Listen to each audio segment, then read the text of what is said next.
Trying to leave their troubled lives behind, twin brothers return to their Mississippi hometown to start again, only to discover that an even greater evil is waiting to welcome them back. Sinners is directed by Ryan Coogler and stars Michael B. Jordan, Hailee Steinfeld, Michael Caton, Jack O'Donnell, and many more. So Jeffrey, what do you think about Sinners? It's funny how I think we say this with every movie, but like we always say, list the cast and then many more. Yeah. In this movie, it actually is many more. Many more. Like Oscar-nominated people and people that should have been Oscar-nominated that we didn't even mention, but like Delroy Lindo. Anyway, do you know how sometimes a movie starts and you're just like immediately locked in? You're like, okay, we're in the hands of a very good filmmaker. Like I felt that way for the first seconds of this movie. It's a very simple scene where Sammy, or they call him Preacher Boy, he has a half-broken guitar and he's walking up to a church and we hear the choir from inside. It has such a distinct aura and like a distinct swagger about it. The beauty of that shot colliding with the tension of what happened to this person who looks bloody and ragged and has a broken guitar, and we get these little flashes of horrific looking things as he's walking into the church. I was just like immediately locked into this film, and I said, wow, like Ryan Coogler has the juice. I mean, I knew that Ryan Coogler had the juice, but he is like cooking here. In a movie like this, like you get 1 or 2 of these a year if you're lucky. Oppenheimer was one of them. Nope was one of them. It's this very, very rare collision of broad mainstream thrills with more thematically resonant and deeply artistic ambitions and execution. It's a very, very rare thing in filmmaking. Like there's always this push and pull between art and commerce. And when they collide, like when an artist is able to make a film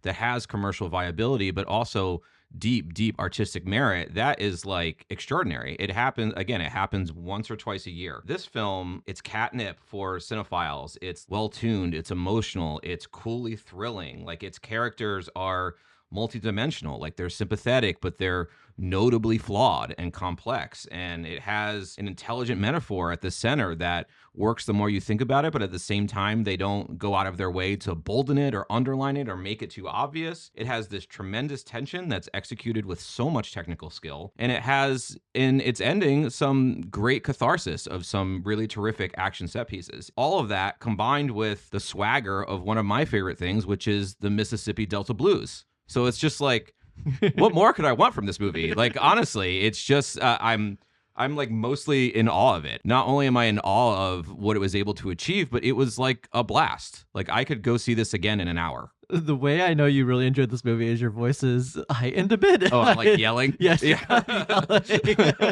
Take down, my mic's a little hot. Yeah, that's how I know you enjoyed it very, very, very much. But whoa, this is really a packed film. I think. Yeah, it's a lot of movie. Yeah, it's a lot of movie. There are a vast amount of elements at play here. There's multiple genres that blend together with this deep purpose. The characters are in such harmony with one another and their interactions and how deep they are. You were talking about that a little bit, but like this extends to like all the side characters. Yeah. They all have something to them that you have to learn or kind of infer about them through these interactions that they have. And they're all very distinct characters. Yeah. And there's all these disparate themes, which are actually so much more connected than we think as we're watching the film. Some of these themes are these little reflections and others are these dominant and overarching ones. But with all that said, I mean, I completely agree with you. I really enjoyed the film. It really manages to string together a story of music and the value in following your own path with so much intention, humor, wit, and reflection, all while fitting all of these elements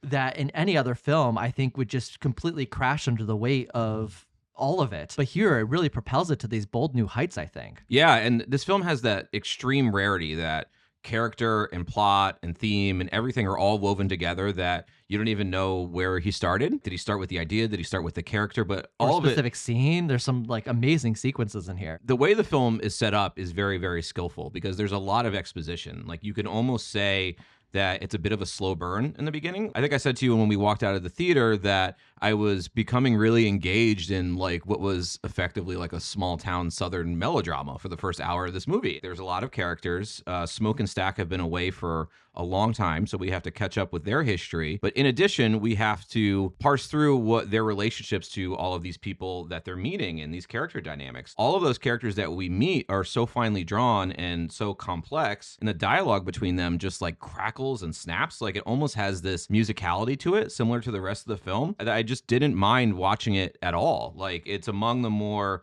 interesting and dynamic first hours of a studio film I've seen in quite some time. And what's really effective too is how each character's background and interests and qualities find their way into the end game. So like all of their different talents and all of their different backgrounds have something that contributes to how they're able to have a showdown towards the end of this movie, which I don't think is too much of a spoiler, but it shows how finely tuned and elegantly written this film is. So I want to add to that opening sequence that you were talking about. I think this is just an amazing opening sequence as well. We have this introduction where we meet Sammy Moore, played by Miles Caton in the film. He's stumbling, as you said, into his dad's church. He's looking bloody. He's having these visions of what had happened. He's got this, what would you call them? Like, they're like claw marks. Yeah, on his his face. claw marks. Yeah, He has like cuts on him. Yeah, so he looks like he just survived some kind of horrific attack. He's carrying this head of the guitar that you mentioned, and his father is attempting to get him to repent from his sins and to let go of these devilish ways that deal with this music. It's then that we cut to this new scene. You're talking about the twins. We're introduced to them at this point. We see on the screen, the text says 1 day earlier. So this is the movie setting up trope that we've seen used before, where we're seeing the ending at the beginning of the film. Yeah, we're like, how did we get here? Yeah, exactly. I really like this opening because as you were talking about it, there's so many little details to chew on. He has the distinct gashes on his cheek that I was talking about, and that makes you wonder, where did those come from? He's clinging onto this broken guitar, which makes you think, like, was that what he was using to defend himself? Because he's like shakingly still holding on to it. And his father, as he's telling him to repent for his sins, it begs the question, what has he gotten himself into? You kind of side, I think, a little bit with the father because he's a pastor. So he immediately has this aura, I think. So his kid is showing up all haggard. Yeah. So you're like, what is this kid doing? I just really love this opening and the way that it comes full circle at the end of this, because this new context of what happens in the middle of this movie really makes you change maybe some of those answers to those questions that you had at the beginning of the movie in your head. Yeah, another thing that I like is that it does, I mentioned this in the opening, but it briefly kind of flashes to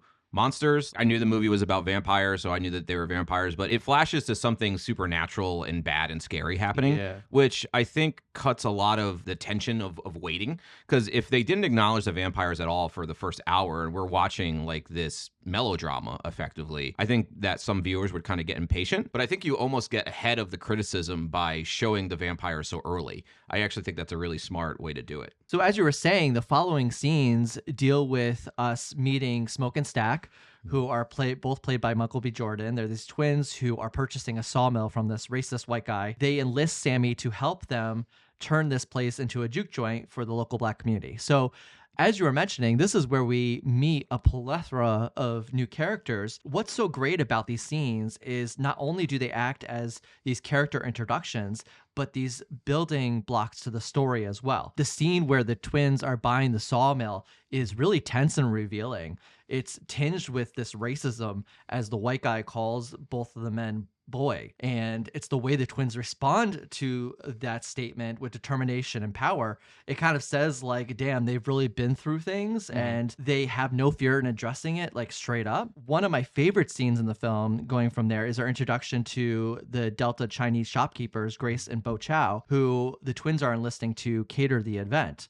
When Smoke asks Bo Chow for a sign to be made, his daughter is tasked with going across the street to get the mother. But what is so cool about this scene up until this point is that from what we've seen, it almost appears to be like the city street of like a black community. But this camera, without a cut, follows this daughter across the street, and that is when the black population is replaced entirely with the white population, which is how we learned that this street is completely segregated with different people on opposing sides of the street. That's when we learn that these Delta Chinese shopkeepers, which is actually based in historical accuracy. They were merchants and they bought shops and they sold to both white and black populations. That was something I learned after the fact in my research, but it was just really cool how that historical accuracy is woven into this film. But I don't think there's been a film that I've ever seen segregation handled this way visually. It's these one-take shots that follow us from one group to another. This happens again along a train platform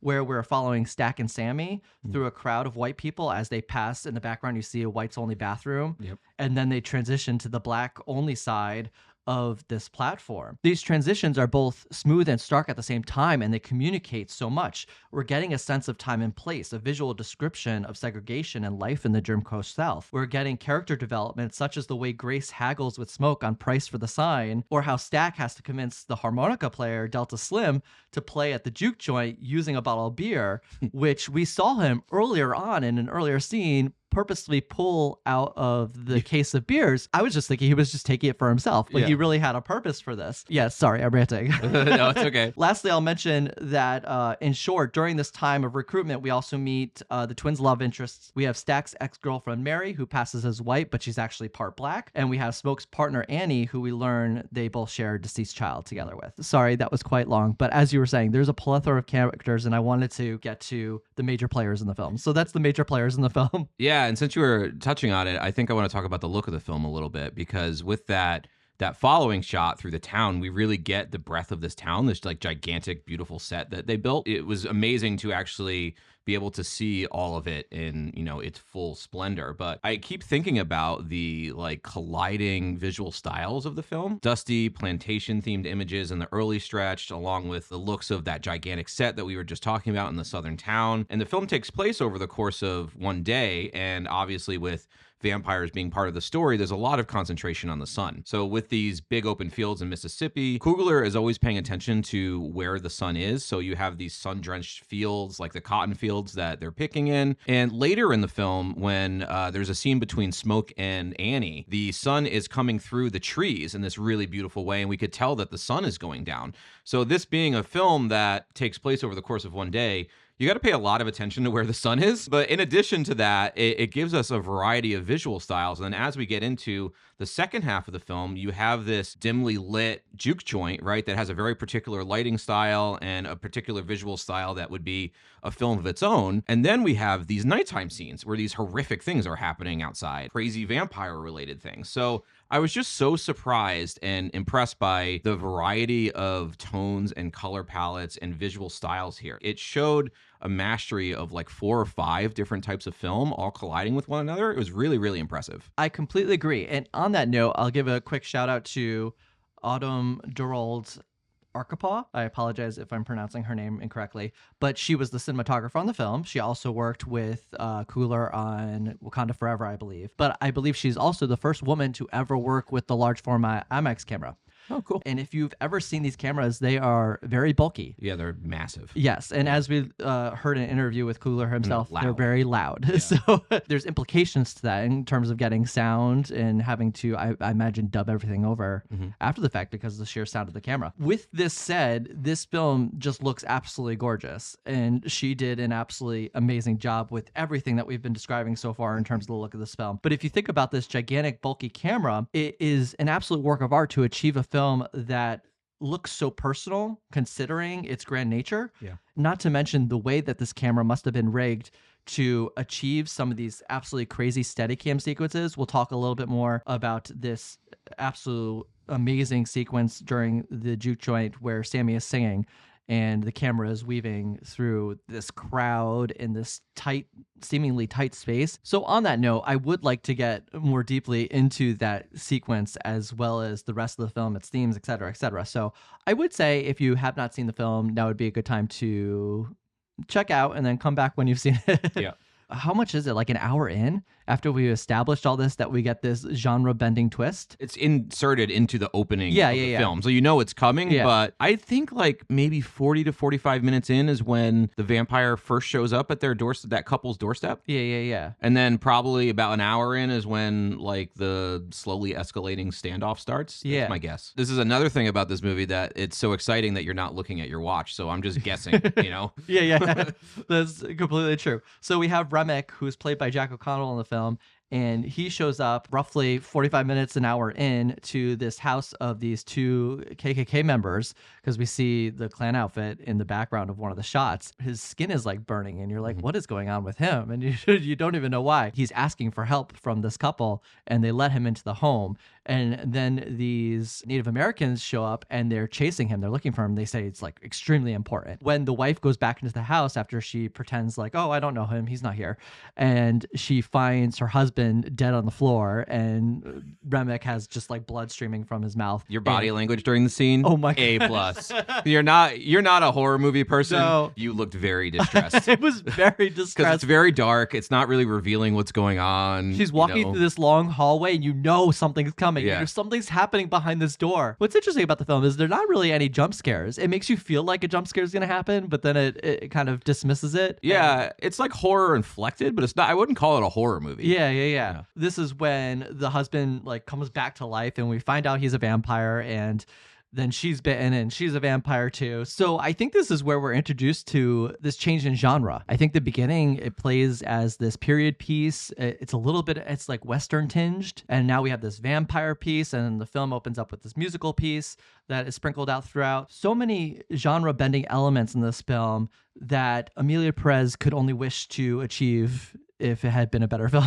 That film is genre bending, but it literally has nothing to say about its genre elements. Yeah, I mean, that movie's a mess. This I know. movie's like good. I know, but I'm just making the comparison that this film does with genre what that film should have done. And the reason I say that is because for this film, all the genres serve this unique purpose in the film's themes and its storytelling. We have the musical element, which communicates themes of belonging, resilience, and evolution through time. It's this very spiritual element to the film, which comes across best, in my opinion, with that scene I was discussing earlier, where Sammy is singing the song and people from different time periods come in and they're dancing and they're playing different instruments. It's this absolutely beautiful and breathtaking scene, in my opinion, that shows how connected we are through time, how music and dance evolve, but its purpose and meaning essentially stays the same.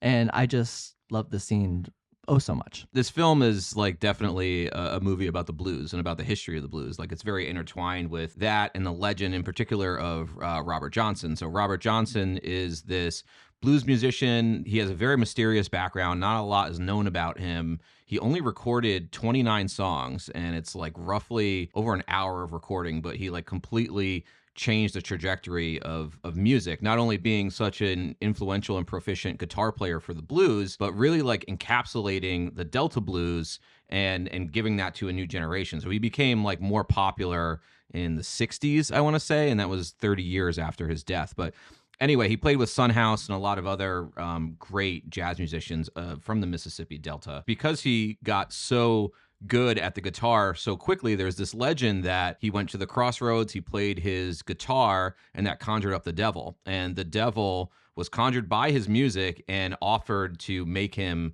like amazing at guitar if he sold his soul to the devil. So that's obviously, did that happen? I don't think so. But that's the legend of Robert Johnson. So the idea of intertwining the blues with these more mythological elements and these mystical elements, I think, is very much part of the blues history and makes a lot of sense for incorporating like the vampires here. That metaphor, like it plays too, like using vampires as a symbol of appropriation is really interesting because it's a blunt metaphor, but again, like as we said before, the film really doesn't overdo it. There's a scene towards the end where Remick, the head vampire guy, is able to take on everybody else's memories and talents and etc. He says like, I want your music. This is like, we can make such beautiful music together. And that's really like as obvious as the film gets about its metaphor, but I think it's very clearly there and something that's really interesting to explore. But it does a good job, the film, of putting you in the shoes of a person of color during this time where you're basically choosing between cultural appropriation or assimilation. So much of musical history, whether it's blues or ragtime or country western music, almost all of it is born in the Black tradition or the tradition of marginalized people. It finds its way to white audiences through generations. I think even Delroy Lindo in the film, he says something about how he's like, white people don't like me, but they sure like my music, something like that. So it's just like a very interesting idea. I like how the film really comments on the idea of black art and white commerce like in the 30s all the way up until today. Yeah, and there's even more going on beyond that. I mean, Remick plays in Irish American, I believe. Yep. The type of oppression isn't the same between black people and Irish people, but Irish immigrants went through their own level of oppression at the same time. So there's this slight bonding element. He's trying to convince them to become a vampire because they could escape this level of oppression and segregation that they're experiencing. Yeah, what's funny is when they first show up, they play this like terrible banjo music, and they sound like an awful Woody Guthrie. But by the time they are taking more people's talents, basically by turning them into vampires, they're having this rollicking great time outside. That I'm like, oh, I would dance with these people. This is great music. It's so true. The way the music evolves, like their abilities, that I didn't even think about that. Yeah, it's really interesting. Yeah. As we get into this later part of the film, it basically turns out to this vampires trying to take over everybody in the club, and then we're left with our main core cast, which is deciding what to do. We've lost one of the twins. There's this just insane and fun fight sequence where they decide, you know what, we're gonna fight these people and we're gonna let them in. Well, one of them decides. Yeah, for all of them. Yeah, that's true. Yeah, but anyway, yes, that's what happens. She's got her Molotov cocktail. Yeah, she's like, come on in. It's a really fun sequence. Yeah, it's great, and it's really well choreographed. There's a lot going on, but it's able to communicate everything that's happening, everything important that's happening throughout that scene, and it becomes kind of heartbreaking as we lose these characters. Like, one especially, by one. Oh gosh. Yeah, I was a big fan of Annie. I thought Annie was like a wonderful character and like very maternal and loving, very sympathetic towards people, like seeing their good sides at all times. Always my favorite character, but Delroy Lindo as the drunk, like, just love this guy. Like this guy that he just wants to play the blues and then drink it away. Like, I don't know. This whole time I'm worried about Preacher Boy. Because he actually ends up being my favorite character, and I think maybe the best performance in the movie. I mean, Michael, it's like neck and neck with Michael B. Jordan, and everyone in the movie is so good, but like his performance really got to me. Yeah. And this is his first time acting. I guess he's an R&B singer. Really? Yeah, but this is his first performance in a film, and he is just like terrific. He comes across so seasoned. Yeah, Michael B. Jordan does a great job because there's little nuances between the characters that he plays of the twins. I feel like I talked about this recently in another film where there's twins and they have nuances. I don't know. There was some film. I can't think of it off the top of my head, but I feel like this is very repetitive in my brain at this point because these twins, they have these nuances. One is a little bit more entrepreneurial and forceful. The other one has a little bit more heart and he's a little bit more sympathetic or heartened or whatever. Yeah. So there's these little differences between the two, which is, takes a lot of skill to play as an actor. Yeah. So anyway, going back to the action scenes, Coogler is just really, really good at these action set pieces. I remember that from Black Panther too. His action scenes stood out in the Marvel canon of just having just a bit more energy and character to them. But there are set pieces towards the end of this movie that are not only cathartic, but just really intelligently and effectively staged. I got chills during like the last scene in particular. So there's a big shootout with the KKK. Oh, it's so good. This is post-vampire stuff after that's all been solved. And I should mention that the Remick gets stabbed with the guitar. Yeah. The guitar breaks, he makes it into a stake, he stabs him. I think that's a beautiful metaphor, like great ending for the movie. Anyway, so then we find out that the KKK was going to kill them all along. They were going to wait till morning and then come in and kill all of them. Michael B. Jordan's character, I forget which one is alive at that point. I apologize. Anyway, Michael B. Jordan's character waits for them, and there's this big shootout where he just takes down all of the KKK members. It's filmed with like such intensity. It's actually in the trailer, the scene with him with the machine gun where he's just like walking towards the camera. Gosh, so good. Yeah, just like a very, very cathartic scene watching a bunch of bad people not live anymore. Anyway, one thing I really liked about that scene is it's intercut with the scene from the beginning of Preacher Boy at his dad's church holding the guitar, and his dad is pleading with him, drop the guitar, and it's cross-cut with this action sequence. And what's interesting is I cared as much about the outcome of that action sequence as I did about what was going on in the church. Yeah. And like, it's just really, really effective filmmaking, just the way that he's able to weave those two stories together and heighten the suspense by cross-cutting. Yeah, because you're seeing this ending, as we were talking about in the beginning of this review, this ending has new context to it. What his dad is saying in the church holds a different purpose and meaning now. Yeah. We see it in the context in which is born by the film. You understand that Sammy is really just trying to live his life. He wants to achieve things and prosper in a manner that touches his own soul. And his dad thinks this blues is part of the devil. It's born from the. Who have you not heard say that? Like an older boomer just saying like that music, I don't understand that music. I was gonna say it's a very cliche thing in film nowadays of like, oh, you can't, like, that's the devil's music, you can't play that music. And what this film is so good at showing is how music is a refuge for marginalized communities. Yeah. And that goes like across the board. It goes across race. It goes across ages. I think the film very much understands the value of music culturally, that I think is just extraordinary. I mean, I'm wearing a Slayer shirt. Yeah.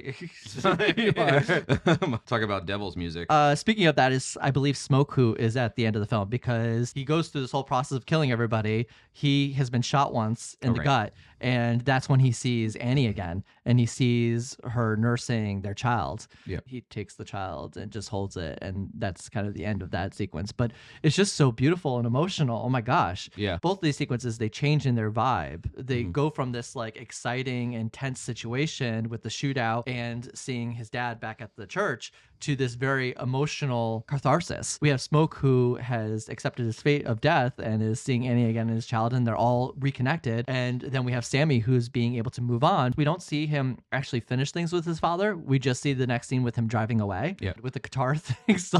Holding it to his chest. That's like our first main ending. I got a tip from somebody to stick around through the credits.